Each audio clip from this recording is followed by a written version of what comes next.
Welcome to Inside Photo Organizing, from DIY to Pro, with Allison Friedman from Arrange Wander Focus of Chicago, Illinois. And I am Susan Wallach from Save a Memory of Northern Colorado. Together, we will provide photo organizing tips and tricks for everyone from the person who wants to do it yourself to other pros in our industry.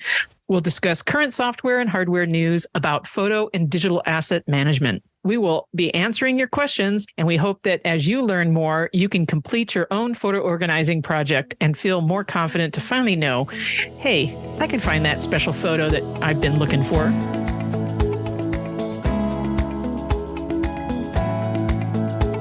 So in today's episode, we are going to welcome a guest that has an extensive background in helping other people through some natural disasters that they may have experienced, including, we'll just give you an example, a flood or a tornado, and how to potentially rescue those photos and memorabilia so that you can then digitize them and see if you can keep them in your family legacy. We'll also, at the very end of the episode today, answer a listener question. We love getting listener questions, so we're going to tackle that after we speak with today's guest. All right, let's get going. Hi, Allison. How are you today? Good morning, Susan. I'm doing well. It's finally stopped raining here in Chicago. I don't even know what the sun looks like anymore. Well, I noticed your background and it had lots of clouds, so I think that's mimicking the daily mood of the weather, right? Pretty much. I know this is an audio only podcast, so those of you listening probably don't know this, but I change my Zoom background based on my mood or the weather outside. And so, yes, I still have lots of clouds in mine, but it is apt for our topic today, actually, because we are going to be talking with Kathy Stone, who we will have introduce herself in a moment. But her expertise lies in rescuing photos from natural disasters. And so think rain and hurricane and wind and fire and floods water and tornadoes. All the horrible things. Yes, the tornadoes. And so we're super excited to hear from her today about all of this stuff, and I will let her introduce herself. Welcome, so Kathy, welcome to our podcast. Thanks, ladies. As you said, I'm Kathy Stone. I've been helping people organize their photos now for, I think about 17 years, or maybe even a bit longer if you count my previous job. So probably might be up to 20 years now. And I founded my company back in 2012. After there was major flooding in the area where I live, where a lot of photos were lost and damaged. And I was looking for some way to help people with volunteer after the flooding. And I went, hey, maybe I can help people with all these flooded pictures. So I did that. My background actually is in adult education. I was an adult educator with the federal government of Canada for about 10 years, and then retired from that job to have my twin boys, who are now going to be 27 next month. So I have a lot of pictures. And so that was partly what got me involved originally with a scrapbooking company. Was my start in the photo management world, because I looked at all the pictures I had that were of my childhood, which wasn't a lot. They were all stored in an old Kodak Instamatic box, which was probably my first camera. And I'd get them out and look through them. So I always liked looking at old photos. And I realized with my twins, and at that point I was still shooting film, because I am, as I said, 27 years ago, that I was accumulating a whole heck of a lot more photos that needed to be dealt with. So that's how I got started. And shortly after I started my business, I had one client at the time when the flooding hit. And that sort of took me in a different direction for a while, and started to help people with the photos that had been damaged in the flooding, and trying to get back as many as we could for people of those memories. Wow, that's quite a background. So how did you even know how to help them with the photos? Well, used my friend Google and a couple of friends of mine who are now in their 80s who ran a photo shop. Al was a professional photographer. He was an aerial photographer. Colleen is a photographer, and they ran in the old days a camera shop where believe they started out developing films and they shifted and did framing and did professional photography. And I thought, well, I'll talk to them. And I phoned them, and I already had a bunch of wet photos in my house. So it was like, okay, got to figure this out. Found a very good article that I can send a link for, give you a link for, from the Image Permanence organization that talked about some of the steps and what to do. And another document I found online from Fujifilm, and it was sort of like learn on the fly and figure out what might work and pivot when something didn't seem to work very well, but just try. And I think at that point, our goal was only to save as many photos as we could for people so that they would have some of their memories still, because some things are gone. Like there's not. So were these loose photos mostly, or were they in albums? It was everything. Loose photos in albums, photos in boxes, papers, you name it. We had slides, negatives, all sorts of things. Do slides do better? Do slides do better or negs if they get wet, or is? Yeah, they do. They're more resilient. The worst problem with those is if the water dries, because it's spots, and then you've got spots which are very hard to remove. But they actually did better, I think, because there's like the printed film, and again, obviously that was inkjet prints are gone. The whole surface just washes right off. Like there's nothing to do with an inkjet print. Is not a very stable photo. Older photos, like even really old black and whites, were actually probably the most durable surviving water of anything.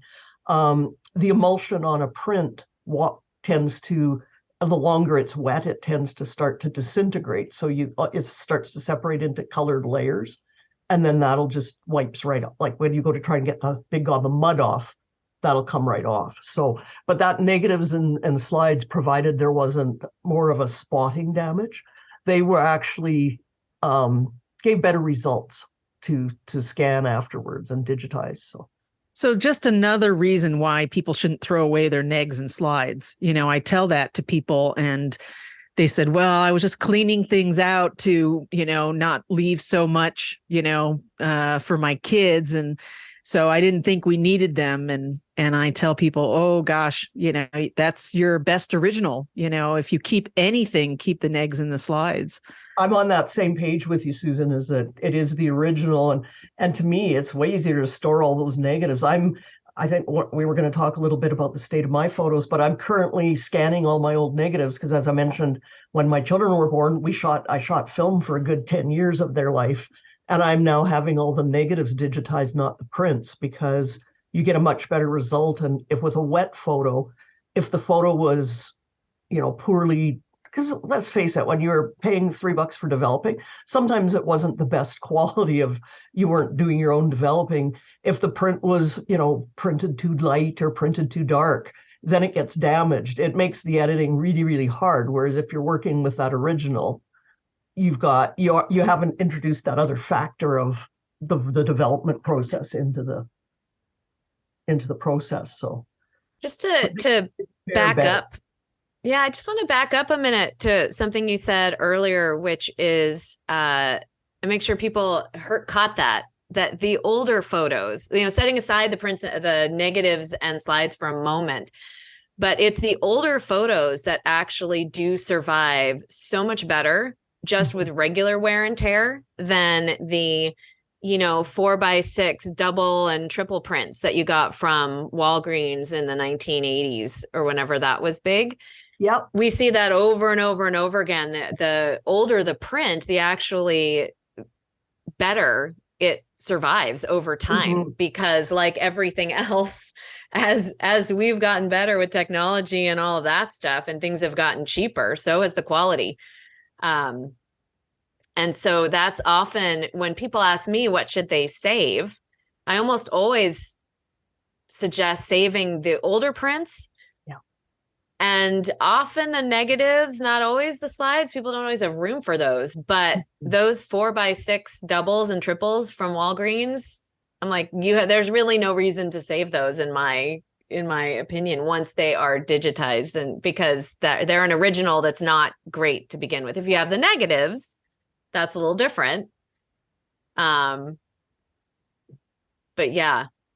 Well, and I think, as you say, the technology was so different with with the old black and whites. Like, there were no doubt somebody in a darkroom developing them with Hand by hand. By hand, thank you. Yes. I just think developing them by hand using a hand process, as opposed to being developed in the machines of the 80s and well, probably even the 70s and 80s, because the 70s is the ones that are cursed with they had really some kind of unstable.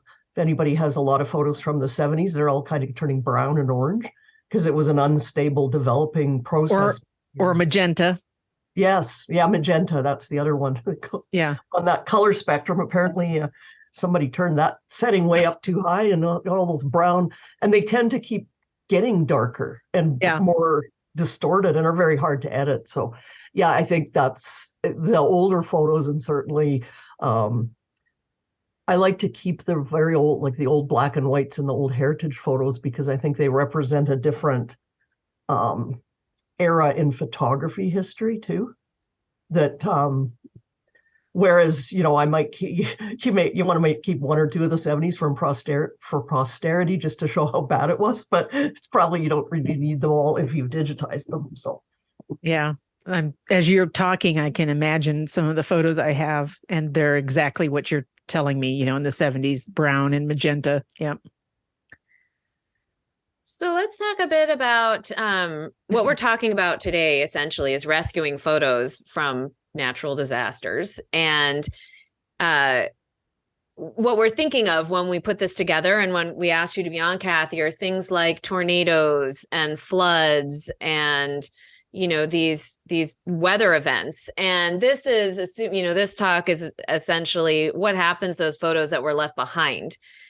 And it reminded me of when I lived in Salt Lake City in the 2000s. There was a tornado that ran through the city, and we were just outside. I actually could watch it from my window. I watched it come right up the valley, not even knowing at the time it was a tornado. So stupid me didn't go anywhere.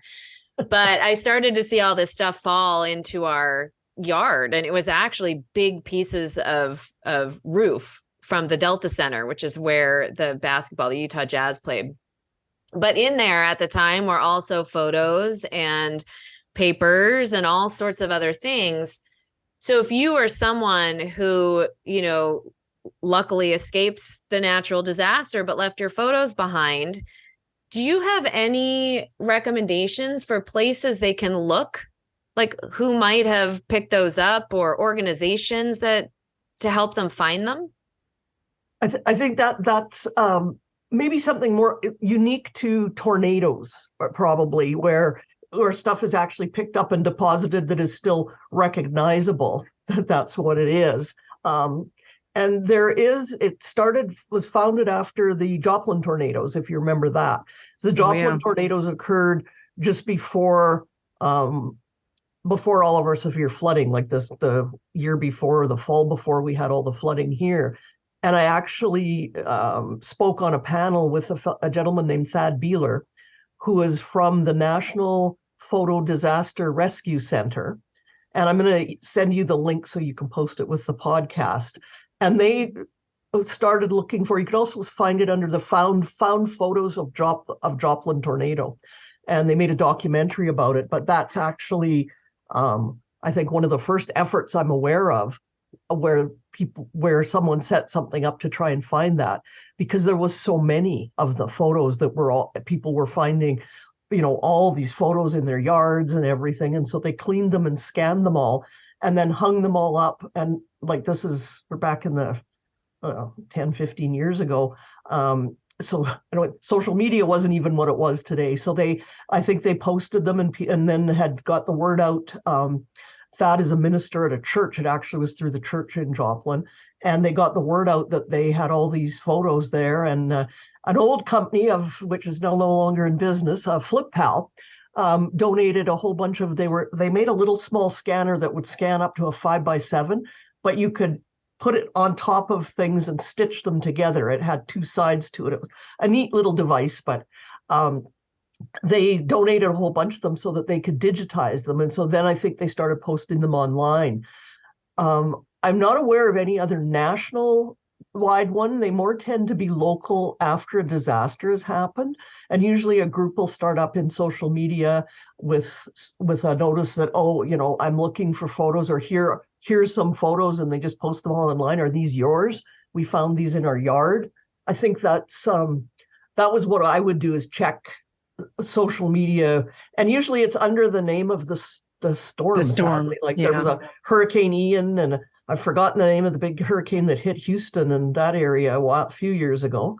There's too many to remember anymore. It used to be, you know, you used to remember Katrina, but now there seems to be 4 or 5 every 3 months. So it's hard to keep track of them. But I think that's where you'll get sites to find that. And I think to me, what the most important thing is the word that gets out right away is for people not to throw away the stuff that they find. Yeah, because I know that was I think that's more now. People are more aware of that, but I think back then it was like I had people bringing me. I knew some volunteers who were working in the town that was severely hit. I had people bringing me garbage bags full of albums and photos because they had got back in their house 2 weeks after the flooding, and so this wasn't in real great shape. And the person went, "Oh, you know, don't throw those in the garbage.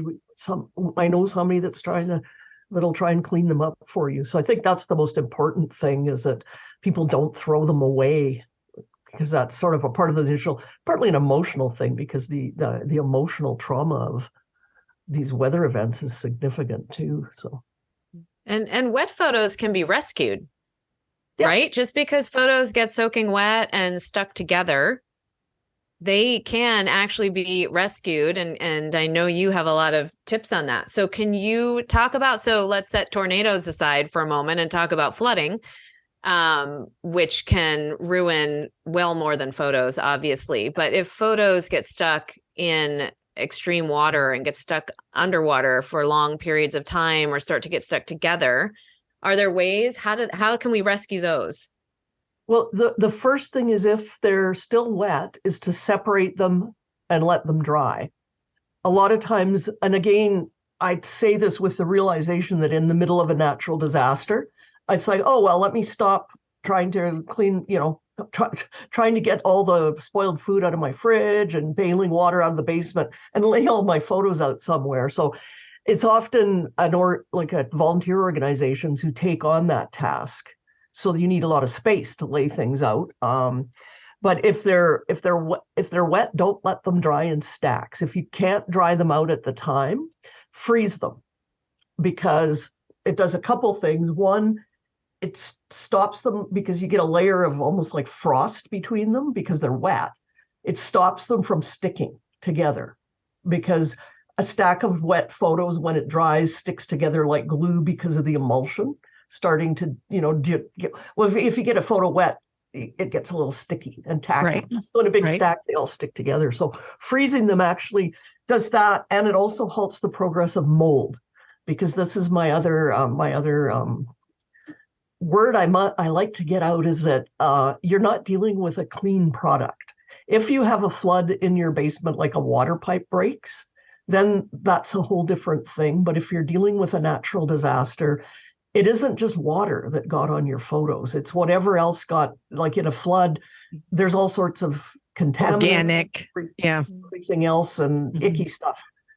We talked about we did all this cleaning in my garage, and we talked about that swamp smell that it's the minute that you open stuff up, it was like, oh, glad I'm wearing a mask. But which is another tip too, is that treat it like hazardous material. I know it's your photos, they're precious, but at that point they're hazardous, and mold is not good for people. It's really so bad. You want to wear gloves, rubber gloves and mask, and maybe even cover your clothes, right?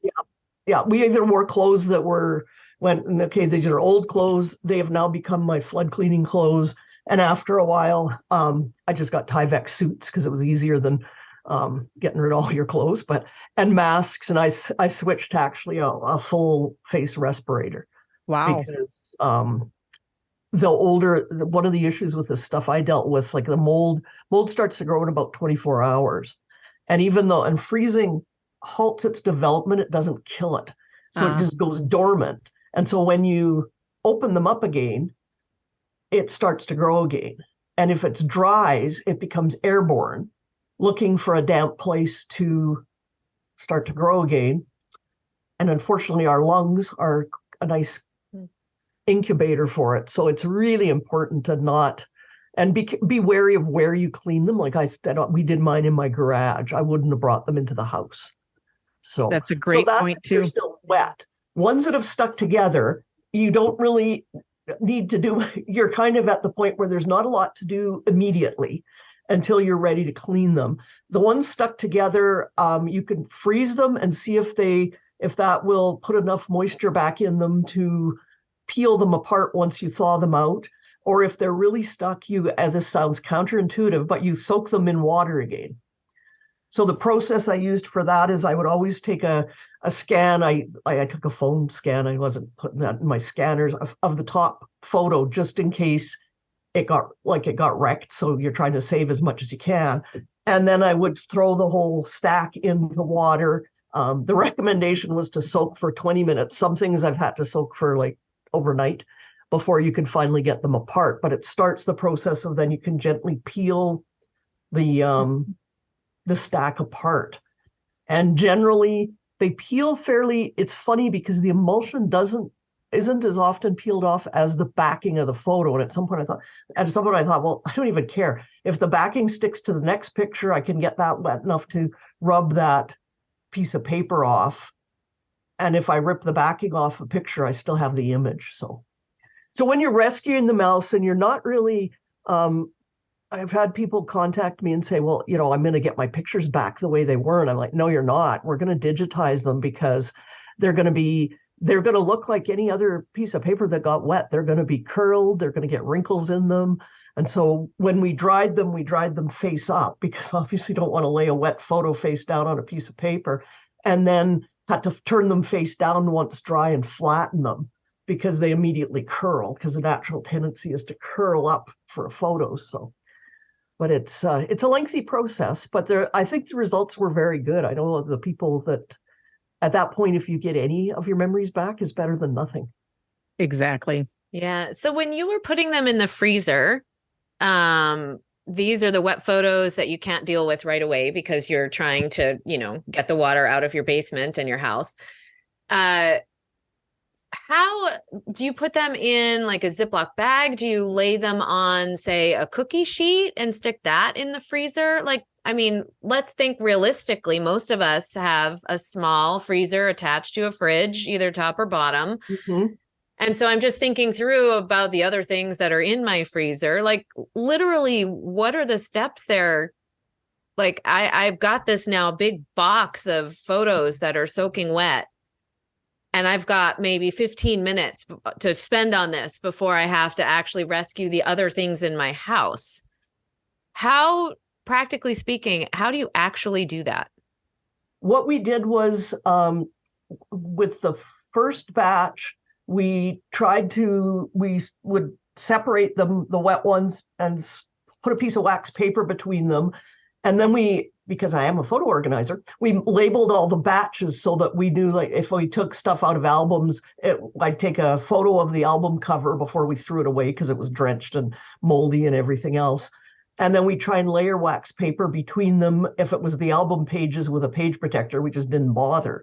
And then we did put them in Ziplocs, wrote on them, had a notebook with what was what and who it belonged to. So we started off with wax paper because that's what we had. I noticed I had written a blog post a long time ago, and one person said, well, why didn't you use PEX solutions to clean the photos? And I'm like, because in the middle of the night when half the city was shut down to flooding, we didn't have any. I said, we were knocking on our neighbors' doors getting wax paper because we figured it's not sticky. So we used wax paper, worked just fine too, and it's a lot cheaper. But and people have it on hand. Pardon? And people have it on hand. Exactly. So we collected all the wax paper. And at some point we just couldn't even do that. And it was like we were because people kept bringing me more and more photos. I emptied out the top of a freezer and a fridge so that I took all the food out of it, so I had space, and also I didn't really necessarily want to put these photos in my freezer because this place, the floodwaters didn't recede for close to 2 weeks in this community that I had a lot of stuff from. So stuff sat, and things like their washer that was in the basement was now up on the main floor. And the mud, they had like 3 or 4 feet of mud, we called it. We don't know what else was in there. So I didn't want any of that stuff. I didn't want that by my food. So I just emptied the freezer out and probably put stuff in other people's freezers too, but it's with a community. I had neighbor volunteers, and some of our, I was involved in scouting in those days, and some of my fellow scout leaders came and helped me out too with, so it's a volunteer, it's a community effort. And it was one thing that was not in short supply here was volunteers. So you could find somebody and say, and it really wasn't like a highly technical process. I had a photo organizer help me with the scanning later, but the washing, so we'd wash the mud off and then dry them, and then take the next batch out of the freezer, thaw them, see where they were at. Photos in albums, depend on the type of albums. The sticky magnetic albums that are the bane of our existence as photo managers, it was really strange because the first one I opened up, the pictures just fell right out. And I was like, oh, I found the solution. You just need some dirty floodwater to put these things in to get the pictures out. That was just not recommended. Not recommended, and didn't work. So they were some fell right out. Some of them, you could peel them off, but the glue had turned into almost like melted pizza cheese. So when you pick the picture up, you'd get this big string of glue, which then you'd have to try and capture before it stuck itself to the front of another picture. So that took a long time, much the same way, but and some of them were really stuck badly, and it was like, okay, we're going to just scan them. But we used the same old thing, wax paper. And again, all those things got thrown away. The traditional scrapbook albums that people do with scrapbooking, the photos could be saved. Quite often the paper didn't. A lot of them, though, I have to say, a lot of them that were Creative Memories brand with a page protector over them survived quite well. It was mostly cover damage in the first few pages, and a lot of the in between, because the plastic cover wasn't sealed. It lays over the page, and it's open at the top and the bottom. So I think a lot of the water was able to just run right out. Huh, interesting. Fitting in like those pocket albums where you have the 4 on a page, the water literally, you thaw it out and pour water all over your feet, because the water was literally, you didn't just have a little moisture, it was soaking wet. So a lot of it was just trial and error, and operating on anything we can save is better than nothing. Yeah, the emphasis would be on saving the image so that you can digitize it, because you don't want to save any of the physical prints after that. You don't know as you mentioned, there could be mold, and they're not going to look the way that you want. Oh no, and they take up they take up about twice as much space just from having been wet. Once they're even dried, they just take up way more space because they're curled and they're ratty. And some of them you could save the image in the middle, but the edges the emulsion was all separated, so you don't want to save them. So ultimately, what you're telling our audience is don't have high expectations of recovering the photos in their original state. You're lucky if you can get the center of some of them, some of the subject matter maybe, but yeah. Well, I think important to focus on there too is to focus on the important photo, again, back into the whole culling. It takes on a whole new sense of focus on what's important. Right.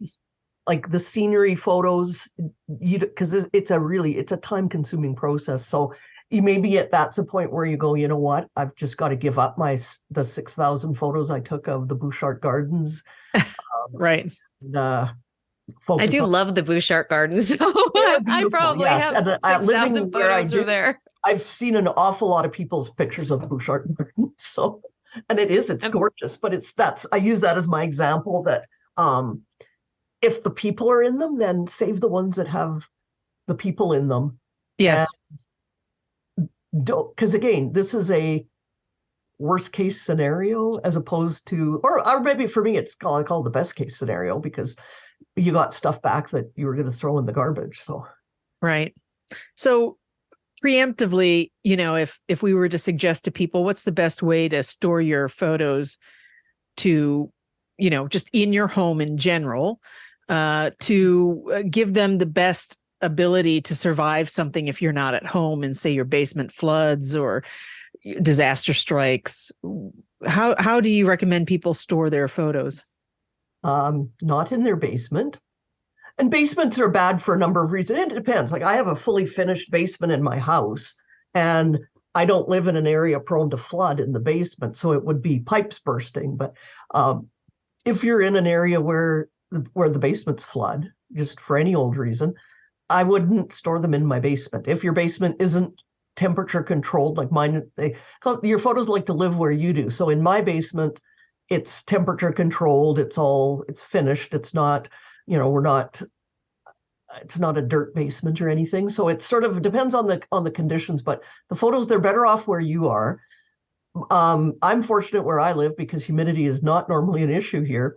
But if you're in the eastern part of the world there, of North America, where humidity is an issue, storage rooms, basements are not good for photos.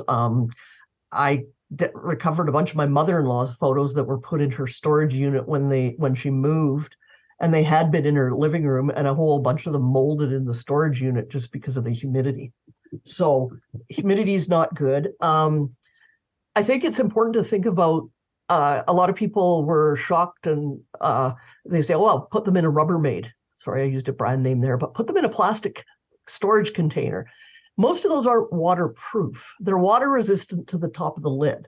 Right. And I mentioned earlier the washing machines that were moved by the force of the flood to this second story. The lids didn't do a whole lot of good. Usually the plastic storage containers fill with water, and then your photos are still sitting in water. So they'll protect them from like a pipe break. If a pipe breaks or something and the water sprays. Yeah. Sprays. It's better than nothing. The only really truly watertight containers are the things hikers and kayakers and canoeists use for their things. And you got to make a decision there. Is that really how you want to store your photos? Because if you're storing them in a big camping drum, they're protected, but it's not really that convenient to look at them. So I think that for me is where digitizing them ahead of time so that those things aren't the only copy. Sure. And if you it's have all about, it's all about the risk and what you want to do. So I don't keep my own things in 100% tight containers. They are in plastic containers, but I also don't keep them on the floor in my basement. But if you do not live in a flood prone area, your danger is more likely to come from things like, a super heavy rain. You can get some flooding in your basement, but you're not going to get 15 inches of flooding. You're going to get 1. Yeah. So your photos can be safe there. Yeah. And attics are another area. I mean, that's not generally a flooding issue, but attics are generally not a good place to store your photos for the same reason, heat and humidity. Yeah. I can't recall if you mentioned at the beginning, but you are in Calgary, right? Just so that people listening know. So yeah, humidity is not an issue for you. I grew up in the Northeast where humidity is a huge issue, and same in Chicago here. Yeah. So your instruction to keep the photos where you live is, I think, the best guidance, because if you're comfortable, your photos will be comfortable and they'll be kept safe. Yeah. And I think the other thing that's occurred to me recently, because I helped someone recover a whole bunch of photos that were it was an old program that no longer existed, and you required the program to read the disk. The backups were done. This was back in the 2010 era.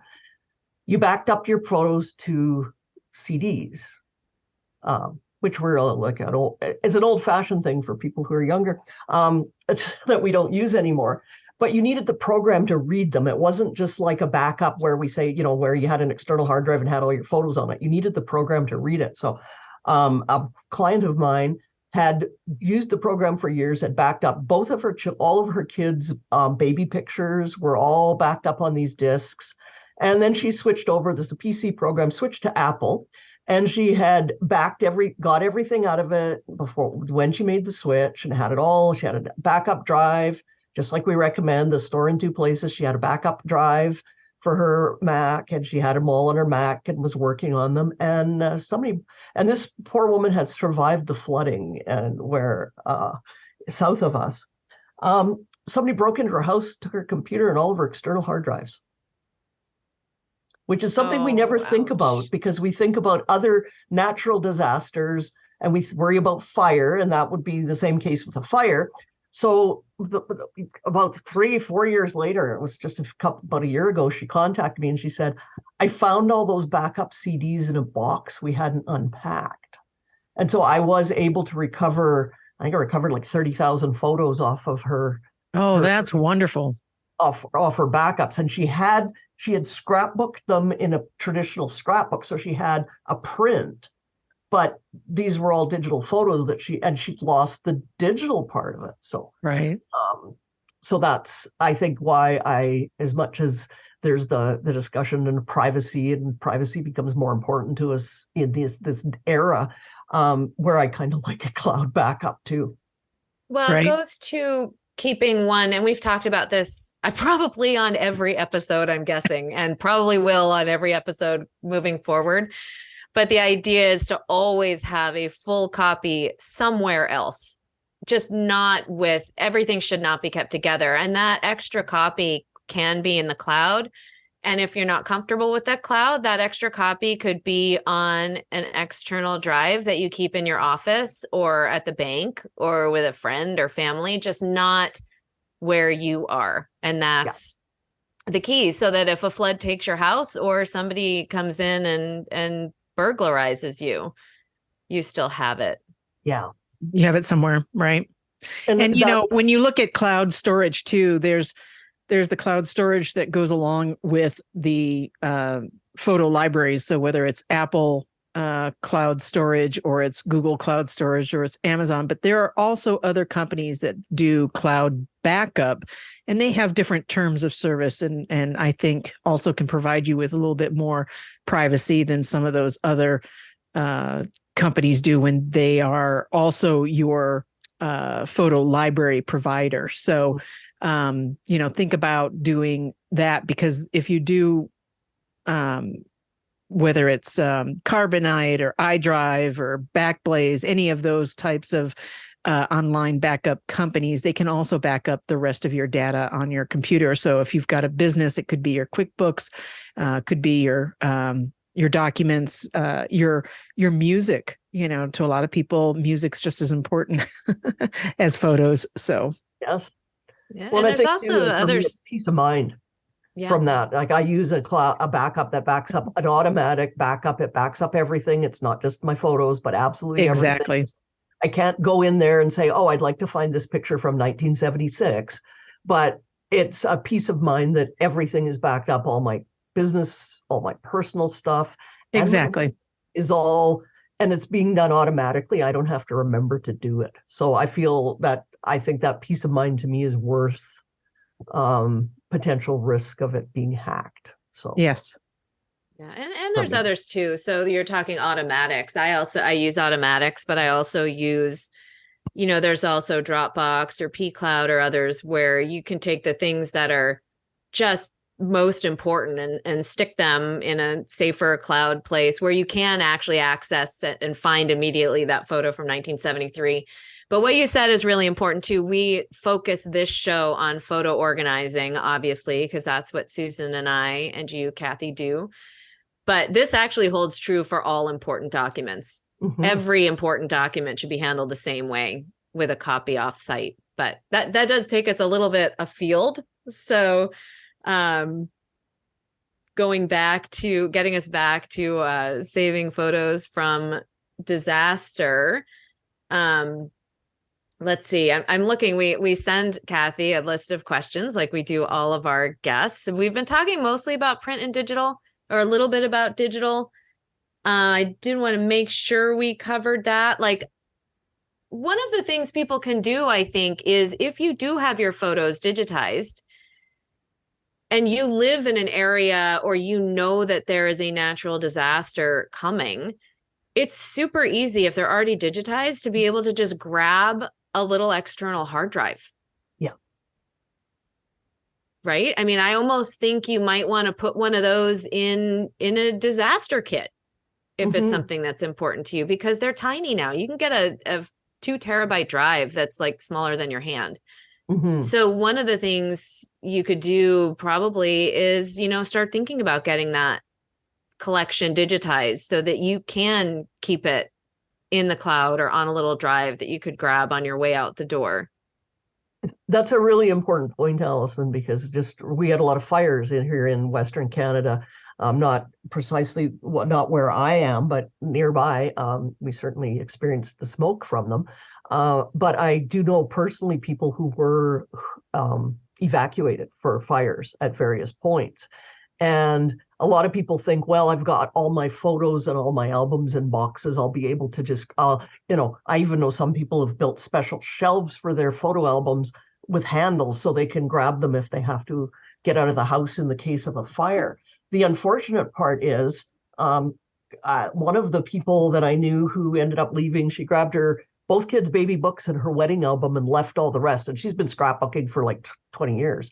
So there was lots more because they had one car. They all had to go in one car because where they were evacuating from, it was a 10-car ferry that was going to get them out of their area across the lake to the roads to get out.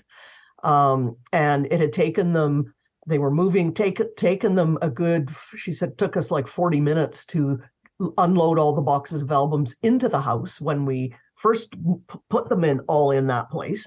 And they had like 20 minutes to go. So by the time you get the cats and make them get in their crates and you get the important papers and you get yourselves together, you're not going to have enough time.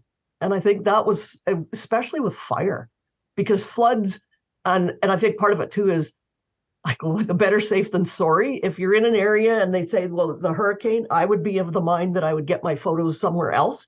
If I wanted to keep them, I would take them to somebody I knew that lived somewhere that wasn't going to be hit. I wouldn't go, well, I hope it misses me. And the same with a flood, but with a fire, you don't, times that happens in a minute where you don't have time to think about all this. So to me, digitizing everything is the answer. It's the answer for the future, and not just for disasters, but particularly because that's what we're talking about today. But to have everything, like you say, you could grab that hard drive. You can't grab and I know people have like 100 scrapbook albums. Like that's a lot of stuff if you also need your clothes and your pets and that stuff to load up to get out of places. And to me, so much work went into people who have actually organized and scrapbooked all their pictures or organized them and told all the stories behind them. Like, to lose that, that's a lot of work and a lot of memories. So. And you can digitize a whole scrapbook page. So when you say Absolutely. Scrapbook, I tend to think of those 12 by 12 pages with, lots of pictures. Maybe the pictures are in different shapes and there's all sorts of other stuff and writing and whatever on the page. And people spend a lot of time on that. But you can just digitize the whole page so that if you lose that scrapbook, okay, now you've got hopefully a digital copy in the cloud that you can flip through and digitally. And if you wanted to, you could actually have that reprinted from the digitals into a book that will take up a lot less room. So it really is a fail-safe way of keeping your memories. As I mentioned, I started with that pile when my children I think they were only 2, and I decided to start scrapbooking. And I'm now I'm now working on the 3rd year of their life, because that was one of the questions you would ask me later. The state of my photos, it's abysmal would be one word for it. But well, let's go to that then. Did you just say it was abysmal? I'll sequel into that one for you. Yeah, I don't know if you're aware, I'm in the process of retiring from my business to work on my family photos, because in every family, I've got all my mom's photos. I have photos from my husband's family. I've actually not just my mom's, I have her whole side of the family, the heritage photos. And because I was busy working on other people's photos, mine just never never had the time to do them. So I'm working on that right now. So it's, and I have digitized my scrapbooks. That was one of the first things I did. I just had them all scanned the whole pages. I don't care if the pictures are separate, but I'm a big believer in the storytelling part, which is what attracted me to scrapbooking, because that's what a lot for many people, that's what it was all about. The way I got into scrapbooking, it was more about telling the stories than the crafty part, because I'm not a crafter, and it was more getting those photos down and writing what they were, because I had all those photos of my mother's that if we were lucky, somebody might have written a date on the back, and going through that whole process of going, gee, I wonder who that is. I don't want that to happen. And I think in my experience, and people have told me now, as I get older, that I hear a lot of people my age say, well, my kids don't want the photos.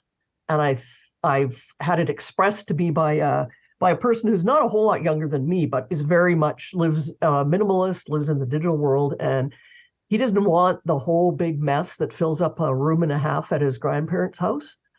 But he can't wait to look at all that digital stuff. And I know he will. He'll go through every picture. He'll add comments if he can. I think that the younger generation, that is another, I guess the disaster for me in that is people who just pitch away photos when elderly parents have to be relocated somewhere, and pitch away photos because nobody knows the stories behind them. So, and I think that to me is almost a bigger disaster than losing pictures sometimes, is losing the stories that people have to tell, because it's important. It's our legacy and our history. And even the people I talk to who don't have kids, and they say, well, why would I tell this? And because each and every one of us is part of history.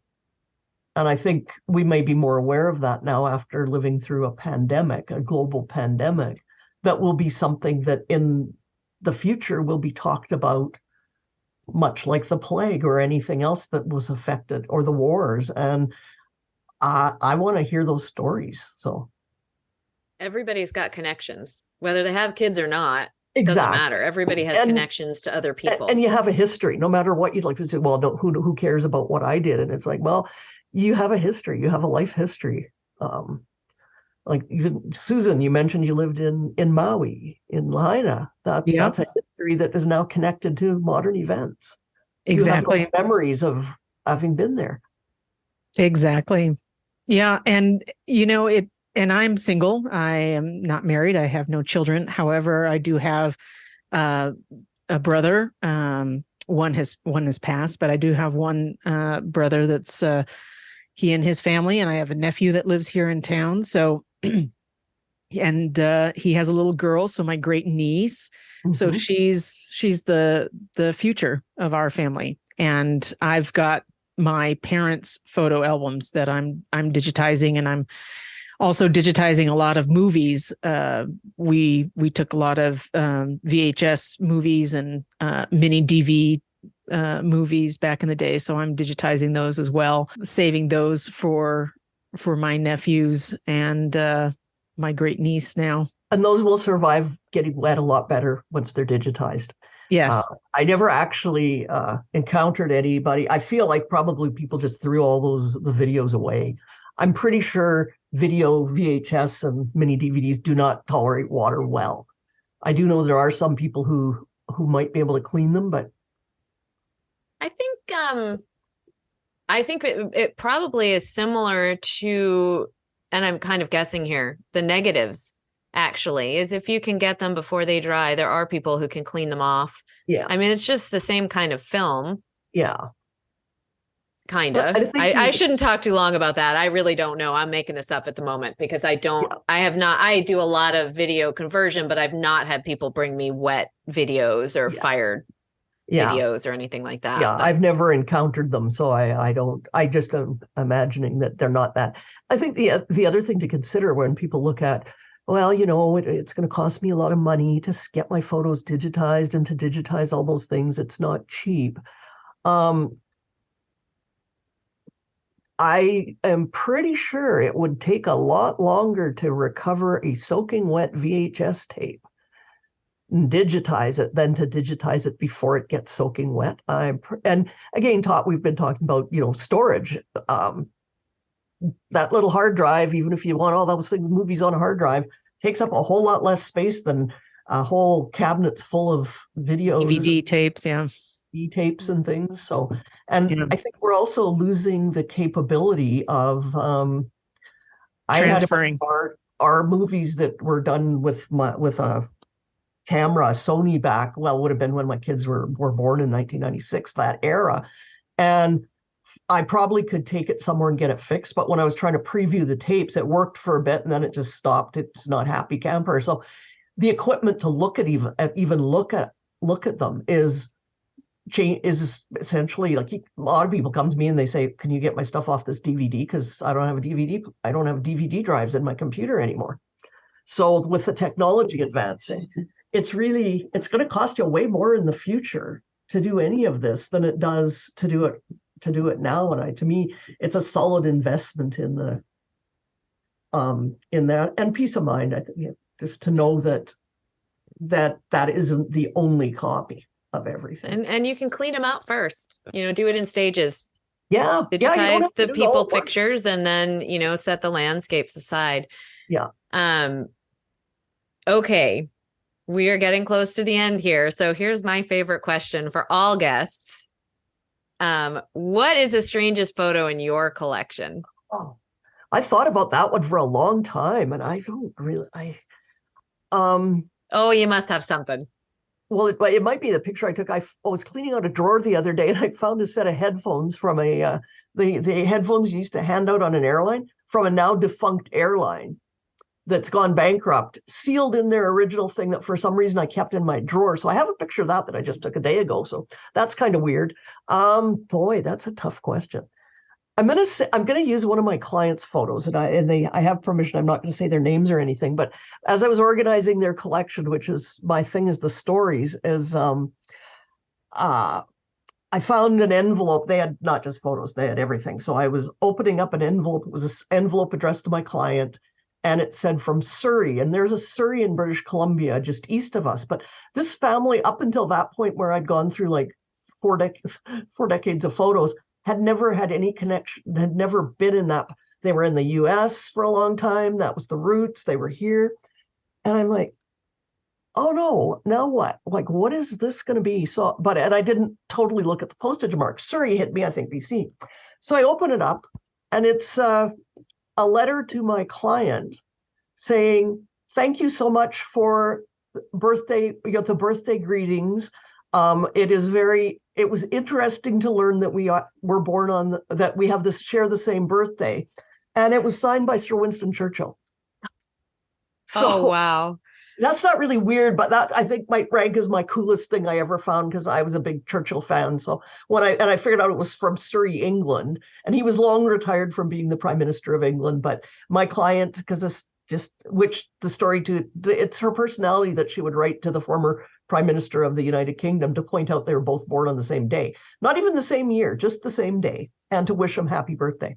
So that I think is probably one of my favorite now photos because it's digitized now. So of finds, but that counts. Yes, I think that counts. That's amazing. You've given us so much incredible information today, and in the show notes will be the links to the articles that you mentioned and a link to you and all of that so that people can look. And I think your blog posts that you've done on rescuing photos will have that down there as well so that, give people some direction if this happens to them. And as you mentioned, you don't necessarily think of it as you're running out the door. This is the stuff that you have to think about later, but hopefully people will start thinking about future-proofing their photos and their memories so that if a flood or a fire comes, you don't have to worry about that at all. You focus on the other things. So, Kathy, thank you so much for joining us today. It's always a pleasure. And every time I learn something new. Thank you so much, Kathy. That was awesome. That's great. Thanks for having me. That was a really interesting topic for me. It's an area that I am not that familiar with. And so hearing Kathy learn about what she needed to do to volunteer and help her community and other people around her with these photos over the years as disasters have happened is very special. It takes a special kind of person to do that and want to help people at that level. Don't you agree? Oh, for sure. And this is really stressful situations that she's talking about. I mean, these are people who potentially have lost everything, at the very least, have lost a lot that really matters to them. So it's nice that there are people like Kathy out there that can teach us at least how to recover the memories so that those don't get lost. And we talked a lot towards the end there about things you can do to prevent, which we'll come back to. But if it's too late and your things are, you think, ruined, hopefully, you have listened to this podcast and learned that maybe they're not. Maybe we can take those wet photos and save them, get them digitized. One thing that really struck me was when she was talking about mold. We get a lot of flooded basements here in Chicago. We do actually have occasional tornadoes, but we don't really get hurricanes and things like that. But we do get a lot of flooded basements. And I don't think I had really realized how quickly mold can grow. I know how dangerous it is, but how fast. And when you have a flooded basement, you can actually pull stuff out relatively quickly. So maybe, that can be cut off before the mold starts. But it was also really important for me to hear what you need to do when the mold is there and the precautions you need to take with the gloves and the masks. I don't know that everyone needs a Tyvek suit like Kathy does. But we all have masks and gloves in the house now, so it's a good idea to put those on when you start trying to go through all of the things that have gotten wet. Exactly. And even if you're looking at your collection that was in the garage, if it was just in a cardboard box and it wasn't sealed properly, again, you probably still want to use mask and gloves as you go through that because animal droppings and everything can be in there and you just want to protect yourself. So the other thing that we want to stress, like we do on many, if not all of our episodes, is to get those pictures backed up. So if they're already in a digital format, they're files on a computer, that should be fairly easy. Go out and get yourself an external hard drive today, and you'll thank yourself down the line when you've got that backup if something were to happen to your main computer. And again, the physical items, that does take a little bit of time. But again, if you don't have the time and you would like to get some of this done, there are people all across this country and in several other countries as well, where people can help you digitize your memories.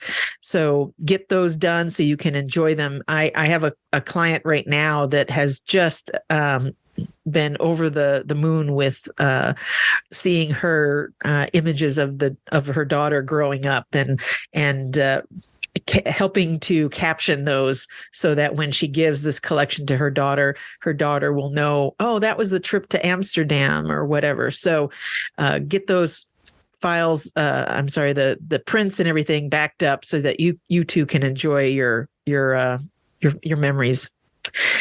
So when we drop this episode, this is going to be published early in December. So we want to talk a little bit about perhaps things that you might be able to still have time to do for Christmas. I love your segue there, Susan, which really isn't one, but we are nothing if not authentic on this show. And when thinking about what else we wanted to add to this episode, and we did realize it's dropping December 1, we figured we should provide a few of our favorite photo and memory holiday gifts that you, if you listen, are you listening early in the month, would still have time to get for your loved ones. So some of my favorites are quite simple. favorite photo, find a favorite photo of someone, and it doesn't even have to be a person. It can be something that makes you laugh, and get it made into coasters or an apron or a bottle opener or glasses, tote bags, all the things. And there are a ton of websites where you can do this. It doesn't need to be expensive. Doesn't need to, need to go hunting all over the place. There's tons that will do it. And they just make great gifts. I don't know. Susan, what are your favorite photo gifts? Well, in the past, it's been digitizing old prints for my parents and putting them into one of those electronic digital frames, photo frames. And now I'm enjoying them because I've recently purchased one that I can easily just email photos into my collection, and then they show up. You can also do this with Amazon Photos or Google Photos and have them display as a screensaver on your computer or your TV or even your Amazon device. I don't want to activate mine, but you know who I'm talking about. Yeah, those are fun. I love the digital frames. Actually, we gave one to my parents a year, maybe it was 2 years ago. I don't know. And some of them allow you to email photos and videos to it. So I gave the login to my younger son, and he likes to send videos of him telling bad jokes. So my parents will be walking by the frame in their house, and all of a sudden my young son will be speaking this horribly bad joke. And I don't want to tell him this, and he does not listen to this podcast, so I'm not worried about it, but I'm pretty sure they turned the sound off after that because it scared them a couple times walking by. That's funny. But super fun. So you can use digital frames to bring loving memories, or you can use them to, play to practical jokes. Scare your grandparents. Scare your loved ones. Exactly. Yeah. So another fun idea, and this one costs nothing at all. Something you can do with family or friends or whoever you're with on the holidays is literally just get some photos together that you don't know really what's going on in them. Maybe they're older, or maybe you just don't remember, and pull out your phone and have the people around you just make voice memos or videos about what is in that photo, so that you can start gathering some stories, especially if you have any older, grandparents or older friends that are with you, and they might know some things that you don't. So you can get that recorded. You can type it in, of course, but I think it's kind of fun to get the voices down to, and just save the audio file. All phones have a recording function of some kind, so just use that, and that's free. That's a great idea. We have a question that we would like to answer this month that was sent in via our website. It comes from Larry Mazzola of Milford, Connecticut. And he wrote, "Thank you, Susan, for calling into the Tech Guy show. Otherwise, I would never know about the photo managers. I'd like to organize my collection of digital and printed photos and would like to know what alternatives there are to Lightroom that aren't subscription-based. I am on Apple platforms. Also, I have pictures everywhere in folders on drives from older computers and backups with multiple copies of the same pictures. What's the best way to start from current time backwards or sort things out first? Sorry, listening to your podcast just opens up so many more questions. Thanks. Keep the podcast coming, Larry." Okay, I love this question because this question is literally how every conversation with every client starts. It's Yes. exactly the same.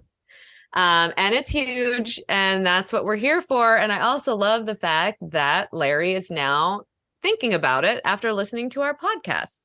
So, Susan, why don't you start us off? What would you suggest for Larry? Sure. Well, Larry, first off, thank you for listening to our podcast. We do appreciate it. And I just love the whole Twit network, Leo Laporte and his staff. So yeah, it's a great show. So that was fun getting on that show and asking Leo some questions. So now I get to share some of our knowledge with you and the rest of our listeners. And as Allison mentioned, this is what we do on a regular basis, trying to sort out people's photo messes. And I can tell you, Larry, that I have been in your shoes and probably still am. I'm climbing my way out of it as of late, because being a good IT person, I have numerous backups. And then not keeping track of them as the years go by, but desperate to hang on to those copies. I have collected quite a slew of different versions of whether it's Apple photo libraries or backups of Google Photos or backup of hard drives, you name it. So what is not clear in your question is if you're currently using Lightroom for your photo library and photo management, or if you're using Apple Photos or some combination of both, because you said you are on the Mac Apple platform. So I'll just recommend a couple of quick things. One, it's to realize that you didn't get into this position overnight. It took a while to get all those photos backed up and numerous copies and whatnot. So one of the things to remember is that you want to make sure that you have a copy of everything. And what I like to do is I like to start fresh. I go out and I buy a ginormous external hard drive. Now, you can get them at upwards of 18 terabytes if you so need. And so why I'm saying this to you is that if you're not sure how much space you're going to need, unless you can go back and get the info on every folder that contains photos in all those backups and older computers, you may not want to worry about counting those gigabytes and terabytes. You may just want to go out and get as large of a hard drive as you can afford. And what I would recommend is you get 2 blank ones, 2 brand new ones. And what I have and use is this nice little, I like to call it my hard drive toaster. So it's an Enatech hard drive cloner, and it is a little black box, and it comes out and plugs into your computer with USB 3.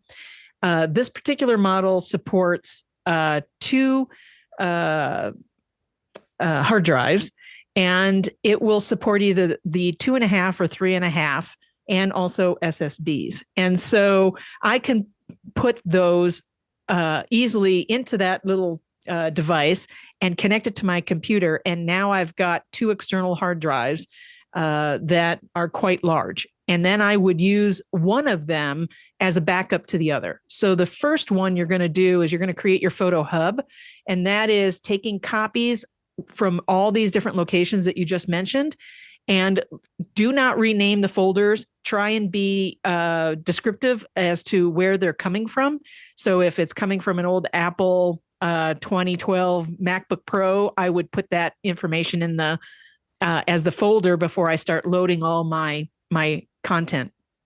Then once you have all your content that you want to manage, all your photos, and this could be movies too, on that one hub, you're going to make a copy. And so that little toaster device can then easily make a copy of that other hard drive as you're working on it. So it can either be, what I mean is you back up everything on that one hard drive and you make a copy, and then you take that second copy and you put it on the shelf. You don't keep that updated. This way, you can feel more relaxed as you go through the deduping or the removing of duplicates and deleting photos. You don't have to worry that, oh my God, I'm possibly deleting that one image I want to keep. Now it's to find the software to manage all this. So if you're going to want to migrate away from Lightroom, I don't know, again, if you're on the Apple platform or whatever. So we're shooting in the dark here, trying to answer those questions. But there's Adobe Bridge is free. So if you already have the Lightroom subscription, you can create a free Adobe ID and download Adobe Bridge. Now, Adobe Bridge is a powerful photo asset management software, allows you to manage your collections. And so that's one way for you to start to see, once you've got everything on that external hard drive, what's in that hub. And you can begin to evaluate different collections, merge them, and it will do it on that hard drive. Another option is to get something like Photo Mechanic from Camera Bits.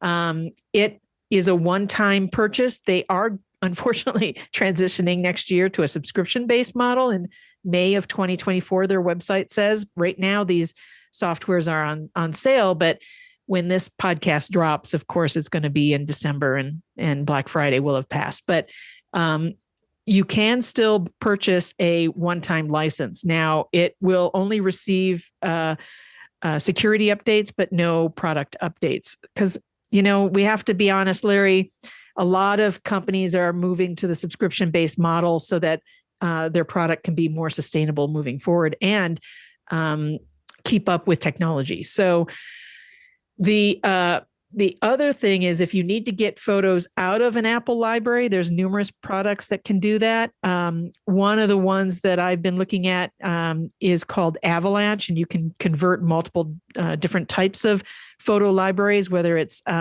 Capture One or Lightroom or Apple Photos. And I've used that on my older Apple photo libraries, and it exports them out in a nice logical folder format for you. Another option that is on the realm or line of being a asset or photo management software is another software by the same company that you would get Avalanche from, and it's called Peak2, Peakto, and you can manage your photos. And that is a one-time purchase. And I know they offer subscription-based, I think, but you can still get that product as a one-time purchase. And those are my suggestions there. There's other ones like Apple. It's a Apple-based, Mac-based software called Photos Takeout to get your photos out of Apple library. So once you've got that, you're going to have to figure out how to dedupe. And we would recommend something like Photo Sweeper, which is a great deduping piece of software. So my conversation here is basically just about the software and the tools you need, not necessarily the how-to, the process. Maybe Allison can speak to that. Yeah, well, as I mentioned, this is a massive question, of course. And Susan, of course, also gave us some great suggestions. So my question to you also, Larry, is to think about, do you want to have your final library when everything's done? Do you want to keep it in Apple, or do you want it somewhere else? Because that would change, I think, the way you're going to go about your project. If you want to keep everything in Apple, then I wouldn't pull any of the Apple library stuff out. I would leave it there and compare everything to it. But I would start the same way with a couple drives, with finding all of your photos everywhere. I would just add that since you are Mac-based, every time you copy photos from one place onto your new drive, right-click on that original folder and give it a red dot or another color. And that way you'll always know that those photos, those folders have been taken care of and added to your hub, as Susan suggested that you do. So the only additions I would make to what Susan said is, again, start by just finding everything, copying it into one place with my one exception of leaving Apple alone, if that's where you want to end up. And then, Photo Sweeper to remove duplicates can actually compare your Apple library without pulling it out to everything else that you have on that drive. So that is a really good option to try and pare some of it down. If you want to leave the Apple ecosystem for your photos, I do like Bridge, but I would also look at Mylio. They have a free version that would allow you to organize photos and keep it, add metadata, move things around, find duplicates, that type of thing, with the caveat that, well, actually with all of these, anything free that's not subscription based is only going to live in one place. So you'll only really be able to see that new library of yours and work on it on your computer and not via your phone or other places. When you get to the point where you want to be able to see that library on your phone, on your computer, via the web, whatever, you're going to have to go subscription based. So it really just depends on what you want your final library to look like. And I would definitely think about that before starting the project, actually. Just think about where you might want to end up and what type of access you want, what you want to be able to do with it, how much searching do you want to share. All of those things will change what you use. You know, there's a lot of good software out there. Yes, the approach can be, millions of different pathways. It really, when I consult with my customers, I ask a lot of the questions that Allison's asking you right now. So again, there's so many ways to slice and dice this, and I do love Mylio. Although for me, I would like to have a little less clutter, meaning going through, removing dupes through the photo sweeper and combining catalogs using a photo management tool so I can visually see things using something, as simple as Adobe Bridge. And once you get those folders a little bit more organized and your initial sweep of removing duplicates, then you can point Mylio to a folder where your files live and let it index everything, and then you're off and running. So that is a great option. Mylio is free on one device, and as Allison said, then you have to pay to get all the nice fun features, and that's true with any kind of software. So, Larry, we hope that this gets you on the right path, whichever path that is that you're going to take. Again, the biggest point that I want to make is make that hub, back it up, take that back up and put it on the shelf so that you can be ruthless as you go through your organizing and deleting. And that's a mistake that I made years ago before I learned better. So I think we've all made that mistake. You 100%, 1,000% agree with Susan on this one, is you need to make a backup of your originals before you do anything. And I like her idea of, just stick it back on the shelf so that then you have a little more freedom to try different things. Or if you make a mistake, you still have it and can go back to it. But then when you're done and you do have a library that you like, get rid of that original copy, because you'll find that you put it on a shelf. And if you're like me, you will find that drive a year or 2 years from now, and you'll take a look at it and you won't exactly remember what it was. And then all of a sudden you've got more duplicates that you need to deal with. So just make a note that at the end of your process, when you're happy with what you've got and what you've just done is backed up in other ways, as we've talked about many times on the show, go back and clear out that original drive.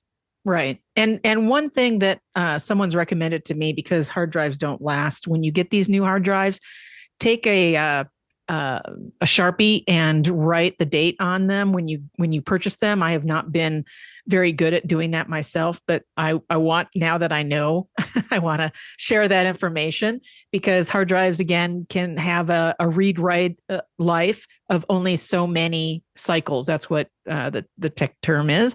And so once it hits that cycle, it's gone. And that could be in 2 years, 3 years, or 5. So make sure it's backed up and get started so that you can enjoy those photos, Larry. Thanks. And then let us know how it's going. Yes, write in and let us know again. All right. Thanks, Larry. We appreciate you listening, and we hope that this information has helped. Well, thank you, Allison, for another lovely conversation and learning experience. Yeah, this was great. well, I say this every time, but I always learn something new. But it is December, so we want to wish everybody happy holidays, and all of the resources from today's episode are listed on our page at www.insidephotoorganizing.com. And if you find anything interesting or have any questions, remember to send them our way. Have a wonderful holiday, and we'll catch you next year. That's it for our show today. Remember, you can find this episode on all of your favorite podcast apps. Be sure to click follow so you can stay up to date with the latest in photo organizing. We'll catch you next month.